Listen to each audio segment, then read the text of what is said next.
छोटे भाई हमारे विनोद सुल्तानपुरी जी, हमारे नालागढ़ के विधायक छोटे भाई श्री प्रदीप सिंह बाबा जी, जोगिंद्रा बैंक के अध्यक्ष श्री मुकेश शर्मा जी, श्री शिव कुमार जी, श्री मदन चौधरी जी, श्री सुरजीत चौधरी जी, मुल्तार ठाकुर जी, सुरेंद्र सेठी जी, सभी सम्मानित दून विधानसभा क्षेत्र से आए मेरे बुजुर्ग, माताएं, बहनें, युवा साथियों, प्यारे बच्चों, तकरीबन आज से ठीक 20 दिन बाद हमारी सरकार को 3 साल पूरे होने जा रहे हैं।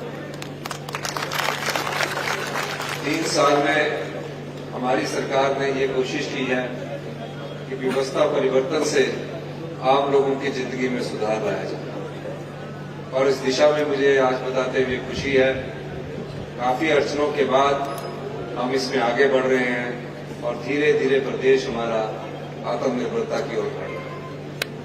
बद्दी विधानसभा क्षेत्र में राम कुमार जी हमेशा बद्दी की बात करते हैं। बहुत लंबी लिस्ट पढ़ रहे थे और पिछली बार जब मैं आया था फिर और लंबी लिस्ट पड़ी थी। यहाँ मेरे से ये घोषणा करवा देते हैं और उसके बाद फिर मेरे ऑफिस में बैठ जाते हैं और फिर ये 4-4 घंटे बैठे रहते हैं, मीटिंग का इंतजार करते हैं कि ये घोषणा करो। हमने यहाँ एसडीएम ऑफिस खोला, हमने जो भी राम कुमार जी ने, जब मैं पहली बार आया था सब ऑफिस को खोला। मैं राम कुमार जी का लोगों के प्रति दर्द देखकर ऐसा महसूस होता है कि जो लोग इनकी राजनीतिक काट करते हैं, इनके बारे में तरह तरह की बातें करते हैं, ये वो विधायक है जिनके मन में आपके लिए दर्द है और दिमाग में हमेशा दूर की तरक्की छिपी हुई है। सरकार बनने के बाद हमने सबसे पहला कोई पुण्य का कार्य किया तो 6000 अनाथ बच्चे जो अपनी माता को खो चुके थे, अपने पिता को खो चुके थे, उन्हें कानून बनाकर चिल्ड्रन ऑफ द स्टेट का दर्जा दिया, यानी कि सरकार ही माता है, सरकार ही पिता है। 6000 बच्चों की पढ़ाई का पूरा खर्चा पैदा होने से लेकर 27 साल की उम्र तक हमारी सरकार रख रही है। उसमें जब वो +2 के बाद 18 साल के बाद कॉलेज में जाएगा, चाहे वो इंजीनियरिंग कॉलेज है, चाहे कोई प्रोफेशनल कॉलेज है, चाहे मेडिकल कॉलेज है, उसकी सारी फीस का खर्चा हिमाचल प्रदेश की सरकार और हॉस्टल का खर्चा हिमाचल प्रदेश की सरकार देती है। और जिस तरह हम अपने बच्चे का पालन पोषण करते हैं, उसी तरह उस बच्चे को हर महीने 4000 रुपया पॉकेट मनी मिलती है और उसे गर्मी के कपड़ों के लिए और सर्दी के कपड़ों के लिए 2 बार साल में 10-10 हजार रुपया दिया जाता है। कोई त्योहार आता है उसके लिए भी उसे त्योहार फेस्टिवल के रूप में 500 रुपया दिया जाता है। ये वो पहला पुण्य कार्य हमारी सरकार ने उन अनाथ बच्चों के लिए किया जिनकी कोई आवाज नहीं थी। वो मुझसे कोई मांगने नहीं आए थे कि हमें ये दे दीजिए, क्योंकि मुख्यमंत्री बनने के बाद मैंने उस परंपरा को तोड़ा, उस व्यवस्था को तोड़ा जहां आप सचिवालय में जाकर अधिकारियों की बैठक लेते हैं। मैं सबसे पहले उन बच्चों के पास गया जो किसी न किसी तरह से अपनी माता को खो चुके थे, पिता को खो चुके थे। उनसे मैंने सीखा और आज मुझे खुशी है कि इस योजना का लाभ 6000 बच्चे प्राप्त कर रहे हैं। जैसे ही मैंने अधिकारियों की बैठक ली, उसके बाद मुझे लगा कि भारतीय जनता पार्टी की जो डबल इंजन की सरकार थी उसने प्रदेश के हित में बहुत अच्छे कार्य किए होंगे। जब देखा तो इस प्रदेश पर 75,000 करोड़ रुपए का कर्ज था और सरकारी कर्मचारियों की 16 पे कमीशन का एरियर भी हमारे जिम्मे छोड़ा। उससे पहले जून 2022 में इतनी रेवड़ियां बांटी उन्होंने कि कई जगह स्कूल खोलने थे, इन्होंने स्कूल खोल दिए, कई जगह हॉस्पिटल खोलने थे, इन्होंने हॉस्पिटल खोल दिया, कई जगह पीएससी खोलनी थी, पीएससी खोल दी। महज नोटिफिकेशन थी हो, ऐसी संस्थान खोल के क्या फायदा जो सिर्फ छलावे के लिए खोली जाए। हमने निर्णय किया पहले हम अपने जो नियुक्तियां हैं उनको करेंगे और हमने उन सब स्कूलों को ये निश्चित किया कि हम सब स्कूलों का मर्जर करेंगे। मैं शिक्षा के स्तर के बारे में आपसे बात करना चाहता हूँ। मैं खुद एक सरकारी स्कूल से पढ़ा हूँ। सरकारी स्कूल में शिक्षा की गुणवत्ता को देखकर मुझे ऐसा लगा कि हम जब स्कूल में पढ़ते थे तो अध्यापक हमें डांटते भी थे, कान भी खींचते थे, और हाथ आगे करके वो सीटी बोलते थे, उससे थोड़ा सा कुटाई भी करते थे। अब क्या हो गया, अब बच्चे बड़े सेंसिटिव हो गए। ठीक है, हम उनको किसी को कुटाई नहीं करना चाहते, लेकिन जो सरकारी स्कूलों में पढ़ने वाले बच्चे हैं, पिछली भारतीय जनता पार्टी की सरकार ने गुणात्मक शिक्षा के आधार पर 21वें स्थान पर पूरे देश में पहुंचा दिया। 21वें स्थान पर पूरे देश में पहुंचा दिया। यानी कि आप लोगों का जो बच्चा सरकारी स्कूल में पढ़ रहा है, हम आपको भी धोखा दे रहे हैं, उस बच्चे को भी धोखा दे रहे हैं, और जो स्कूल में पढ़ाने वाला शिक्षक है वो भी उसको भी धोखा दे रहे हैं। अब क्वालिटी एजुकेशन नहीं है। 5वीं का बच्चा दूसरी की किताब नहीं पढ़ सकता था। हम सवेरे बच्चे को बड़े लाड प्यार से तैयार होकर भेजते कि बच्चा स्कूल जा रहा है, अच्छी शिक्षा ग्रहण करेगा। हमने शिक्षा की गुणवत्ता में सुधार करने के दृष्टिकोण से सोचा, हमने फैसला लिए, और हमने फैसला लेकर सबसे पहले क्या किया, सारे जो बोर्ड, जो डायरेक्टरेट था, चाहे वो प्राइमरी डायरेक्टरेट था, चाहे वो एलिमेंट्री डायरेक्टरेट था, और चाहे सेकेंडरी डायरेक्टरेट था, शिक्षा का स्तर एक ही तरह का, लेकिन 3-3 डायरेक्टर आपने बैठा दिए, 2-2 डायरेक्टर आपने बैठा दिए। फिर क्या हुआ, आधे तो ट्रांसफर में ही रहते थे, क्योंकि विधायक मंत्री उनके ट्रांसफर लेके आ जाते थे, और आधे क्या होते थे, आधे पढ़ाते थे। हमने सबसे पहले एक कड़वा फैसला किया कि शिक्षा का एक ही निदेशालय बनाया, जो स्कूल ऑफ सेकेंडरी एजुकेशन है। उसके बाद उस गुणात्मक शिक्षा में सुधार लाने के लिए हमने पाया कि जो सरकारी स्कूलों में पढ़ने वाले बच्चे हैं वो थोड़ा इंग्लिश में कम पढ़ते हैं। हमने पहली कक्षा से इंग्लिश मीडियम से सरकारी क्षेत्र के स्कूलों में पढ़ाई शुरू की, और अभी अभी बदलाव हो रहा है। हमने कहा कि गांव के बच्चों को, आम परिवार के बच्चों को भी एक अच्छे स्कूल की शिक्षा नीति लानी पड़ेगी। इसलिए हमने 100 स्कूल अगले एकेडमिक सेशन से सीबीएसई में खोलने का शुरू किया, और इसके लिए हम अलग से कैडर बनाएंगे, अलग से ड्रेस कोड होगा, और आने वाले एकेडमिक सेशन में जो उन स्कूलों में पढ़ेंगे, चाहे वो सरकारी स्कूल है, चाहे सीबीएसई के स्कूल है, चाहे Rajiv Gandhi day boarding school है, उन स्कूलों में पढ़कर जो बच्चा होगा, जब वो +2 और 10th के बाद निकलेगा तो आत्मविश्वास से भरपूर होगा, उसमें किसी भी टीचर की कमी नहीं रखेंगे। ये फैसला हमने किया। मैं आज इसी तरह मैं ये कहना चाहूंगा कि राम कुमार जी मुझे कह रहे थे कि हमारे स्कूल भी आप सीबीएसई कर दीजिए। मैं जीएसएस बद्दी को, जीएसएस भरोटीवाला को और जीएसएस चंडी को भी सीबीएसई करने की घोषणा करता हूं। ये मैं सब इसलिए कह रहा हूं, ये किसी ने मांग नहीं की है। कोई हमारे पास जो बच्चों के परिवार के लोग हमारे पास नहीं आए हैं। हमने खुद सोचा कि क्यों हम उन बच्चों को धोखा दे रहे हैं, किसान के बच्चे को धोखा दे रहे हैं, आप परिवार के बच्चे को सरकारी स्कूल में पढ़ाकर धोखा दे रहे हैं। और इस दृष्टि से हमने फैसला किया, और मुझे उम्मीद है कि आने वाले 4-5 साल में ऐसी शिक्षा प्रणाली को मजबूत किया जाएगा जहां हर एक परिवार गर्व से कहेगा कि मेरा बच्चा इस सरकारी स्कूल से पढ़कर आया और भविष्य की चुनौतियों का सामना करने के लिए तैयार है। दूसरा, हमने हेल्थ सेक्टर को देखा। क्या है हेल्थ सेक्टर? हमारे 5-7 मेडिकल कॉलेज है। कोई बीमार हो जाता है, बद्दी वाले तो चलो पीजीआई में चले जाते हैं, धक्के खाते हैं, कोई पूछने वाला नहीं होता। आईजीएमसी का जो सबसे प्रीमियम हमारा मेडिकल कॉलेज है, जब मैंने उसका प्रेजेंटेशन डिपार्टमेंट के विभाग के अधिकारियों से ली तो मुझे बड़ा दुख हुआ।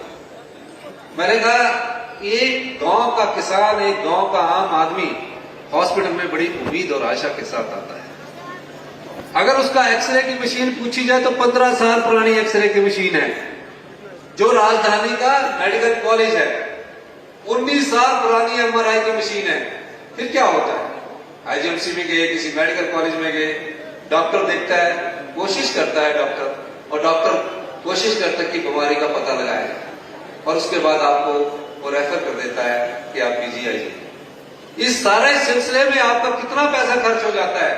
हमने उस व्यवस्था को भी बदला। आने वाले 6 महीने में आप ये देखना, सभी जितने मेडिकल कॉलेज हैं और जितने ग्रामीण हमारी डिस्पेंसरियां हैं, उसमें हम जो एम्स में टेक्नोलॉजी है, मेडिकल टेक्नोलॉजी, उस व्यवस्था को हम आईजीएमसी में भी कर रहे हैं, टांडा में भी कर रहे हैं, नेर चौक में भी कर रहे हैं और यहाँ के हॉस्पिटलों में भी कर रहे हैं।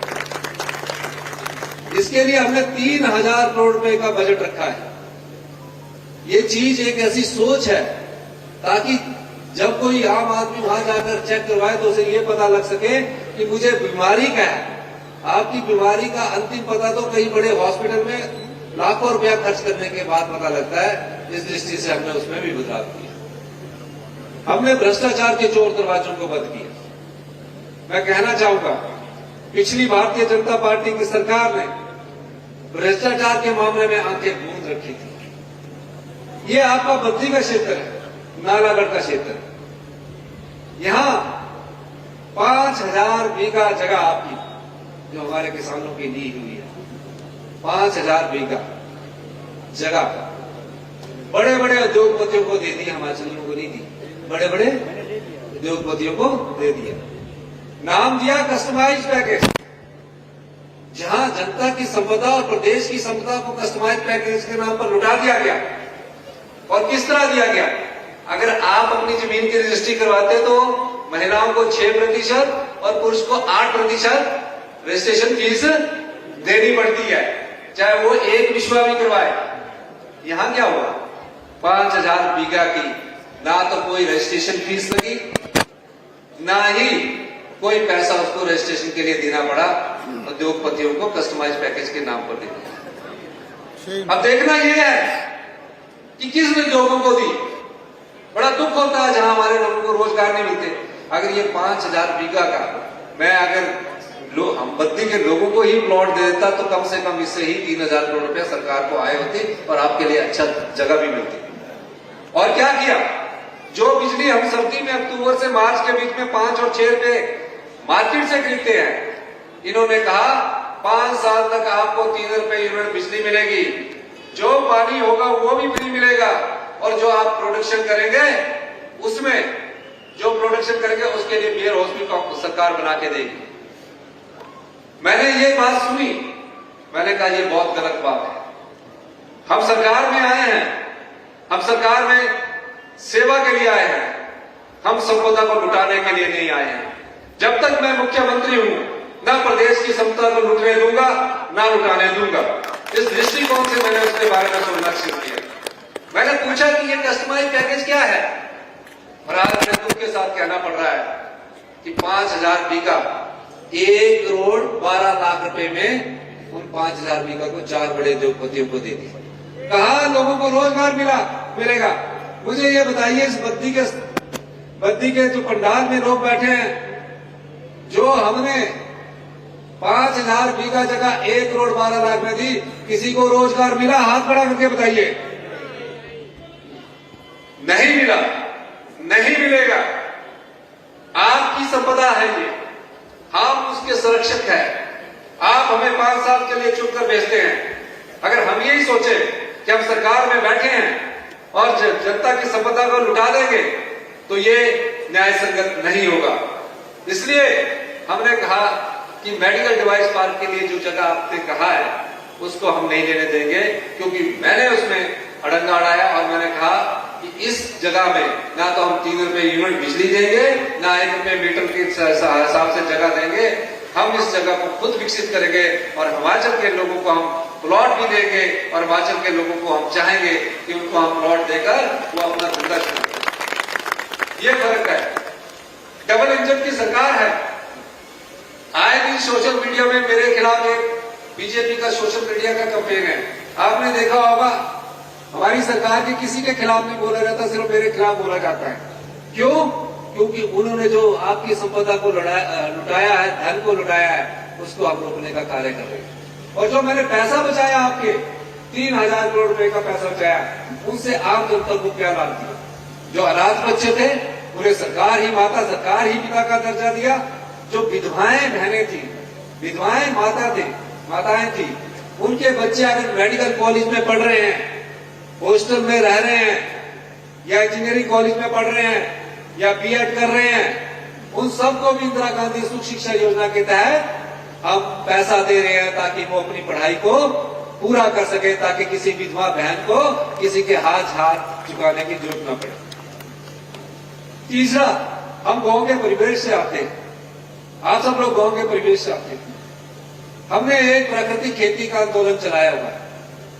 उस प्राकृतिक खेती में अगर आपके पास 5 कनाल जगह है और अगर हल्दी का तो सीजन चले गया, अगर आप हल्दी लगाते हैं तो 5 कनाल जगह में हल्दी लगाने का आपको एक साल में 5 लाख रुपया सरकार की तरफ से मिलेगा। वो सारी हल्दी सरकार खरीदेगी, वो प्राकृतिक खेती से उगाई हुई हल्दी होगी। और हल्दी की खेती में जो किसान है, कोई ज्यादा मेहनत नहीं लगती, ना तो उसको बंदर खाता है ना तो सुअर खाता है। कणक के बीज तो बंदर निकाल के खा लेता है। ये 90 रुपए किलो के हिसाब से अगर आप किसान लोग एग्रीकल्चर डिपार्टमेंट में जाकर अपना फॉर्म भरते हैं, अगले साल 90 रुपए किलो के हिसाब से जो गेहूं से उगाई हुई हमारी कच्ची हल्दी की सरकार खरीदेगी। उसी तरह गेहूं भी 60 रुपए किलो के हिसाब से सरकार खरीद रही है, 40 रुपए किलो के हिसाब से मक्की खरीद रही है। एग्रीकल्चर डिपार्टमेंट में आप जाके फॉर्म भरिए, मैं वादा करता हूं कि आने वाले समय में जो मैंने आपको कहा है वो सब पैसे आपको उपलब्ध होंगे। ये आपके पैसे हैं। अभी हम इस तरफ जा नहीं रहे। हर एक आदमी सरकार को रोजगार मानता है कि सरकार में नौकरी लग जाए। सरकार में तो रोजगार के हम अवसर पैदा कर ही रहे हैं, लेकिन क्या आप ये नहीं चाहते कि घर बैठ के आपको 5 कनाल से 5 लाख रुपए की इनकम हो? अभी आपको थोड़ी सी आदत डालनी पड़ेगी। अभी खेती को हम छोड़ चुके हैं क्योंकि सब चीजें हम डिपुओं से ही लेने लगे हुए हैं। और मैं डिपुओं के खाने राशन के बारे में कोई चर्चा नहीं करना चाहता। मैंने कहा कि हम अपनी जनता को क्या खिला रहे हैं? जो डिपू से राशन ले रहे हैं, क्या उसमें न्यूट्रिशन वैल्यू है? क्या खाने जो हम खा रहे हैं उस दृष्टिकोण से भी हमारी सरकार कार्य कर रही है। मैं एक बात और आपसे कहना चाहता हूं, युवा साथियों के साथ कहना चाहता हूं, ये वो समय है जब बदलाव आ रहा है। हमने सरकारी क्षेत्र में अभी जितने भी सरकारी क्षेत्र में है 800 पटवारी के पद भरने जा रहे हैं, 800 और पुलिस कांस्टेबलों की भर्ती करने जा रहे हैं, 400 असिस्टेंट स्टाफ नर्सेस की भर्ती करने जा रहे हैं और 600 के करीब TGT medical, TGT non medical की भर्ती करने जा रहे हैं। आप कंपटीशन दीजिए। ये वो सरकार है जो पारदर्शिता में विश्वास रखती है। ये पिछली भारतीय जनता पार्टी की सरकार नहीं है जहां हमीरपुर के सबऑर्डिनेट सिलेक्शन बोर्ड में पेपरों को बेच दिया जाता था, जहां आम गरीब परिवार का बच्चा जो मेरिट में होता था वो बड़ी उम्मीद के साथ अपना पेपर देता था, माँ बाप को कहता था कि मेरा पेपर बहुत अच्छा हो गया, मैं जल्दी ही सरकारी नौकरी लग जाऊंगा। लेकिन हमीरपुर के सबऑर्डिनेट बोर्ड में वो पेपर बेचे गए और हमने उस बोर्ड को भंग किया। आज हमने वो सारा बोर्ड कंप्यूटर बेस पर कर दिया है। आने वाले समय में कोई भी आपको ऐसी शिकायत नहीं आएगी कि पेपर बेचे गए हैं। पर भारतीय जनता पार्टी की सरकार ने इन सब चीजों की अनदेखी की थी। और मैं इसलिए कहता हूं कि चाहे पुलिस की भर्ती थी, उसमें पेपर ही लीक हो गया, फिर भंग कर दिया। जो क्लर्क लगने थे उसमें पेपर लीक कर दिया और पेपर जो उन लोगों को सिलेक्ट कर लिया जो +2 में 3rd डिवीजन में पास थे। ये हाल भारतीय जनता पार्टी की पिछली 5 साल की सरकार ने किया। बहुत कहते थे डबल इंजन की सरकार। 2023 में प्रदेश में आपदा आई, मैं पूरे प्रदेश में गया और जब आपदा प्रभावित परिवारों से मिला, उनकी आंखों में आंसू थे। उन्होंने कहा बड़ी मुश्किल से हमने अपना पक्का घर दिन रात मेहनत की कमाई से बनाया, रात को खाना यहां खाया, सुबह यही नहीं पता था कि वो घर भी रहेगा, पढ़ने वाले बच्चों की स्कूल की किताबें भी रहेगी, पीने का पानी का गिलास भी रहेगा। तकरीबन 23,000 परिवारों के घर 2023 में आंशिक रूप से या पूर्णतया नष्ट हो गए। मैं अधिकारियों के पास आया, अधिकारियों ने कहा कि प्रधानमंत्री आवास योजना से 1,30,000 रुपए मिलता है और हिमाचल प्रदेश की सरकार 20,000 उसमें डालती है, 1.5 लाख रुपए मिलता है। मैंने कहा गांव में रहने वाला एक आम परिवार का और किसान परिवार का आदमी 1.5 लाख से कैसे घर बनाएगा?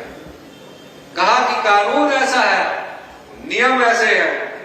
मैंने उन आपदा प्रभावित परिवारों के लिए कानून बदल दिया, नियम बदल दिया। हर प्रत्येक परिवार को आर्थिक तंगी के बाद भी 7 लाख रुपए की आर्थिक सहायता हमने उनको दी। और जिसका घर में पानी सील्ट घुस गया था उसको हमने 25,000 की जगह 1 लाख रुपया दिया। जिसकी गाय मर गई थी, जिसकी भैंस मर गई थी, उसको 55,000 रुपया दिए। अभी दोबारा आपदा आई। हम भारतीय जनता पार्टी से बार बार कहते हैं कोई अहम नहीं है, मेरी कोई ईगो नहीं है। मैं आपके नेतृत्व में जितने भी भारतीय जनता पार्टी के एमएलए हैं, 7 एमपी के नेतृत्व में देश के प्रधानमंत्री से मिलकर बात करना चाहता हूं कि जो आपने 1500 करोड़ रुपया की घोषणा की है, उस 1500 करोड़ रुपए को तो हमारे को दिलाने में आप मदद कीजिए। अभी तक उसका कोई भी पैसा हमारे पास नहीं आया है। देश के प्रधानमंत्री ने अनाउंस किया है, हमारे पास नहीं आया। हम कोई हाथ पर हाथ धरे बैठे नहीं रह सकते।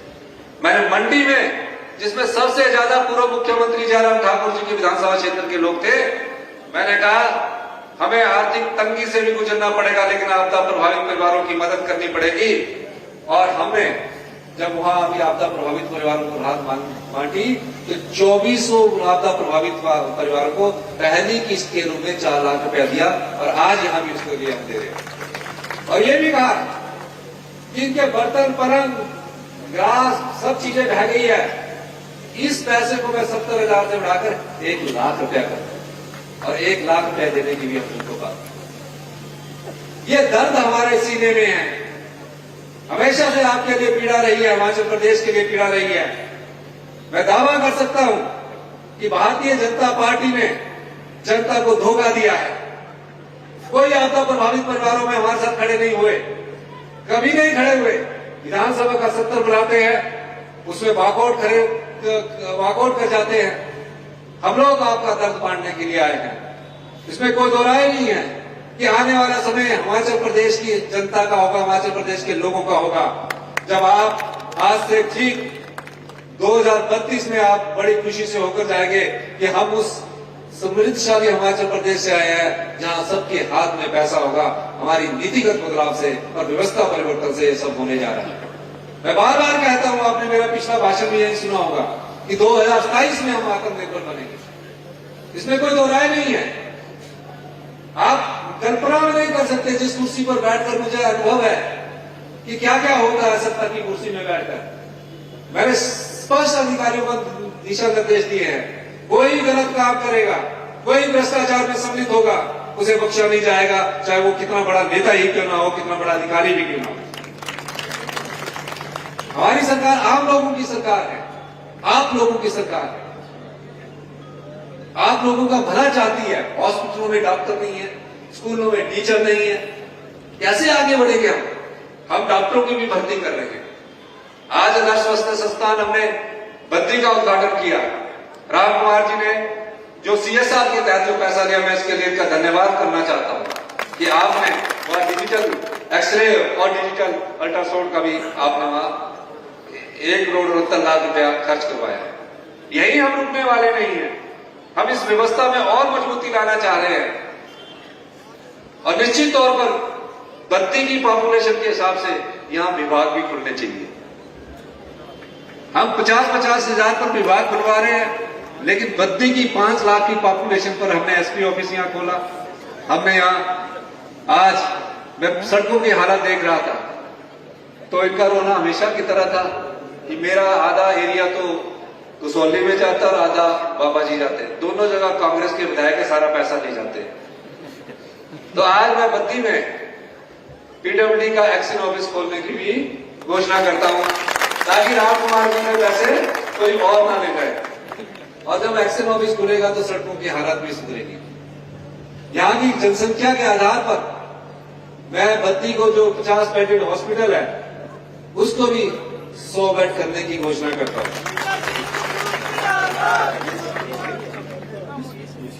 एक मानपुरा में प्राथमिक स्वास्थ्य केंद्र खोलने की मैं घोषणा मैं करता हूं, और एक ही छत के नीचे आपको सब सुविधा मिले। यहाँ एक ही छत के नीचे आपको पटवारी भी मिले, कारको भी मिले, सब लोग मिले, SDM भी मिले, तहसीलदार भी मिले। उसके लिए मैं SDM कार्यालय बनाने की घोषणा करता हूं, जिस पर 25 करोड़ रुपए की खर्चा है। दूसरा, अभी तक बद्दी में कोई बस स्टैंड नहीं बना है। बहुत सुंदर बस स्टैंड हम बद्दी में बनाने जा रहे हैं, और इस बस स्टैंड का मैंने आज शिलान्यास किया है। आने वाले समय में इस बस स्टैंड पर जितना भी निर्माण होगा, अभी तो इसमें इन्होंने 37 करोड़ से खरीद करवाया, पर 37 करोड़ से ज्यादा होगा, तो उसको भी मैं देने की घोषणा करता हूं। आपने देखा होगा कि हमने रेवेन्यू में भी राजस्व अदालतें लगाकर आम लोगों की तकलीफ को दूर करने की कोशिश की है। पहले इंतकाल के लिए आपका कितना समय लग जाता था, आप देख रहे हैं कि तहसीलदार और पटवारी आपके इंतकाल कर रहे हैं। अभी कल मैं एक ऐसी टेक्नोलॉजी का शुभारंभ करने जा रहा हूं कि आप घर बैठ के अपनी रजिस्ट्री भी करवा सकेंगे और अपने म्यूटेशन भी करवा सकेंगे। आप परिवार खानों में धक्के मत खाइए, समय लगता है, यही व्यवस्था परिवर्तन है। और भारतीय जनता पार्टी से फिर मैं एक बार अनुरोध करना चाहता हूं, राजनीति के लिए बहुत समय, अभी 2 साल है चुनावों के, बहुत हमें गालियां देना जितना देना होगा, लेकिन आप कम से कम जो देश के प्रधानमंत्री मोदी जी ने 1500 करोड़ रुपया की घोषणा की है उसमें हमारा साथ दीजिए। ये कोई हमारे घर में नहीं जाने वाले, ये सब आम जनता के पैसे आम जनता को मिलने चाहिए। इन्हीं शब्दों के साथ और मैं आप सबका धन्यवाद करता हूं। अगला जो मेरा कार्यक्रम होगा वो पहाड़ में होगा और मैं जो उन्होंने मांगा है उसको पूरा भी तो करना है। तो एक लिस्ट बड़ी लंबी है, तो मैं इनसे चाहूंगा कि लिस्ट लंबी को छोटी करें और जो हो सकता है उसको करें। लेकिन मैं आपको आश्वासन देना चाहता हूं कि शिक्षा के क्षेत्र में हम क्रांतिकारी बदलाव करने जा रहे हैं। आप लोगों का साथ चाहिए। हमारा ग्राउंड के लिए दे देंगे आपको, जिस दिन आपका ग्राउंड में अच्छा हॉस्टल देंगे, आप स्पोर्ट्स डिपार्टमेंट के नाम अपनी जगह करवाइए, मैं उसके लिए 10 करोड़ रुपए दूंगा। जिस दिन स्पोर्ट्स डिपार्टमेंट का नाम पर, जिस दिन स्पोर्ट्स डिपार्टमेंट के नाम पर, और मैं अच्छा उस ग्राउंड बनाऊंगा। मैं ये कहना चाहता हूं कि आपके आशीर्वाद से, आपके प्यार से हिमाचल प्रदेश को हम आत्मनिर्भर बनाने की दिशा में आगे बढ़ रहे हैं। सब लोगों का सम्मान हो, जो कुछ मांगता नहीं तो इसका मतलब नहीं है कि उसकी आवाज नहीं है। उस आवाज और दर्द को पहचानने की शक्ति कांग्रेस पार्टी की सरकार में है, हम में है। हम उन सब लोगों के साथ खड़े हैं और जो आपकी संपदा लुटाई जा रही थी उसको रोकने का भरसक प्रयास कर रहे हैं। ये थोड़े टाइम लगता है, हमारे जो फैसले हैं वो आंवला खाते हो ना, आंवला का स्वाद धीरे धीरे थोड़ा थोड़ा कड़वा लगता है और बाद में मीठा लगेगा। ये मीठे कड़वे आंवले के बाद मीठा स्वाद आना शुरू हो गया है। इन शब्दों के साथ आपका बहुत बहुत धन्यवाद। जय हिंद, जय भारत।